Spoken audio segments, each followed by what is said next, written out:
唔知點解我老婆近排特別中意食酸嘢，所以我專登翻鄉下摘個木瓜翻嚟整個木瓜酸俾佢食下。最好咧揀呢種8成熟。首先就將呢個木瓜批皮，再將木瓜切成厚厚薄片，然後倒啲鹽入去，揦佢。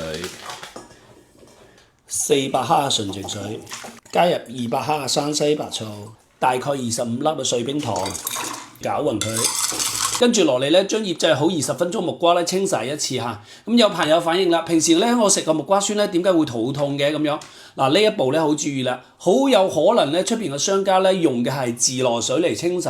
你知啦，自來水咧有細菌啊嘛，所以食落個肚咧多多少少咧有啲唔舒服嘅，腸胃比較差朋友就注意啦。所以一般咧我係用燒滾嘅100度嘅滾水啦，或者晾凍之後咧再去清洗嗰啲鹽分嚇。然後咧，將呢個調製好嘅白醋冰糖水咧，倒入呢個木瓜裏邊。如果中意食辣嘅朋友咧，你可以放一啲小米椒，然後擺佢入冰箱放1晚，咁就可以大功告成啦。